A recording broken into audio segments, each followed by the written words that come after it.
So hello guys, welcome back po muli sa aking channel. So ayan na nga guys, dumating na ang aking parcel from Mechanical Mind Engineering. So ito po ang nilalaman po nito ay yung kalan de mantika. In-order ko po ito online. So ayan guys, binubuksan na po natin. At itatry po natin magluto ngayon kung worth it nga po ba talaga. Kung sulit ang paggamit ng mantika. So yan po yung kanyang laman.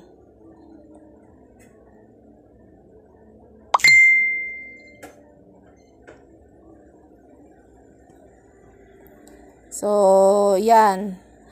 Ginamitan ko nga po pala siya ng papel at karton. Kaya ganyan po siya kakalat ngayon sa paligid. So nakikita nyo naman po ang ganda ng apoy. Ayan. So magluluto po tayo. Tetest po natin kung gaano nga ba kabilis magluto dito sa kalan de mantika gamit ang used oil. So yan na guys ang aking kaldero na may bigas. Isasalang na po natin siya. Then antay-antay lang po tayo hanggang sa kumulo. Yan, maganda po ang apoy niya, oh. Kita nyo naman. Testing pa lang po ito, kaya po ganyan. Wala pa po talagang pwesto yung aking kalan de mantika ngayon. So, ayan na guys, kumukulo na po siya. Check natin. O, see? Ang bilis po niya kumulo.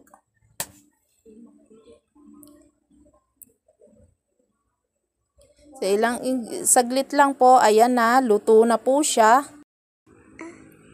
So, ayan na guys.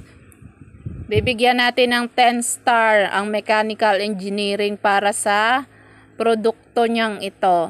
So, sana po suportahan nyo po sa mga gustong makatipid ng LPG dyan. Gamitin natin yung mga used oil natin. So, ayan guys.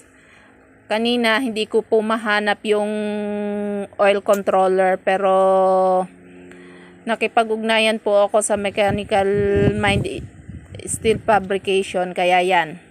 So, maraming salamat guys. Ayan, makakatipid tayo ngayon sa gasol. Switch tayo sa used oil. So, wag nyo pong kalimutan mag-like, share, at i-subscribe nyo na rin po yung aking channel. Sama nyo na po yung bell para lagi po kayong magiging updated sa aking mga susunod na video. Babalik na po muli si Mikey Gel sa pananahe. So, antay-antay lang po tayo ng panibago nating video. So, thank you very much. Bye!